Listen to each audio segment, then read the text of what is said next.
Hi, this is Regina White Favors with Favors Film Analysis. So I want to extend the strategy case study for reviewing the town. This is more or less a critical thinking opportunity.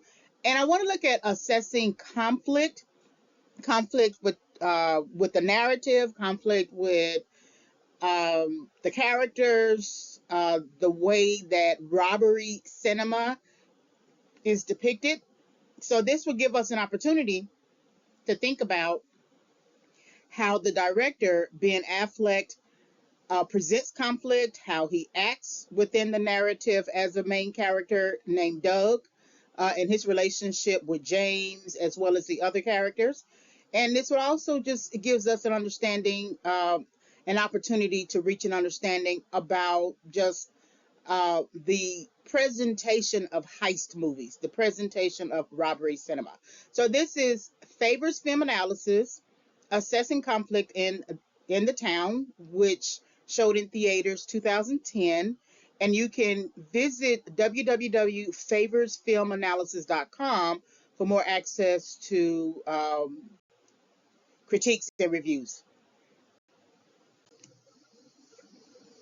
All right, this presentation is subject to fair use. So now we're actually in the bank, and the men have come in to rob the bank. And you see that Doug here is in the Skeletor mask. We don't know that initially, but when you hear his voice, you know it's Ben Affleck's voice. And so there's a connection being made here without intending to make a connection, but it's going to also create a conflict because even if he's asking her to open the vault.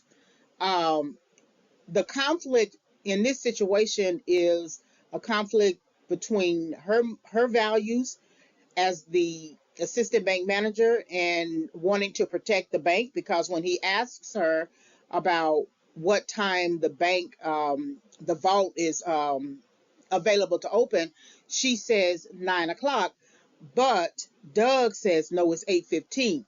So she comes into frame as a person who believes in rules, or believes in supporting whatever vision that she has for her own life.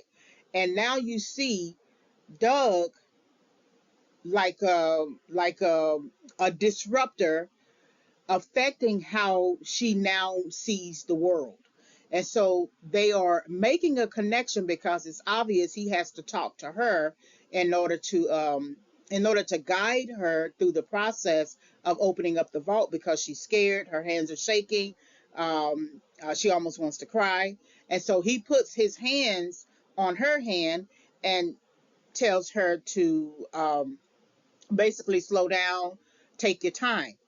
That alone is making a connection, even if it's a bad connection, a negative connection. But him putting his hands on her and she responding in kind so that she can get the vault open is a way of conflict that will reveal itself later, especially when he tries to court her. He tries to develop a relationship with her. And so there's some distance here, but he cuts through the distance by putting his hand on her hand to guide her to opening up the vault. All right, this is the end of the presentation. So if you want to listen to other film analysis, just visit www.favorsfilmanalysis.com. Thank you very much for listening.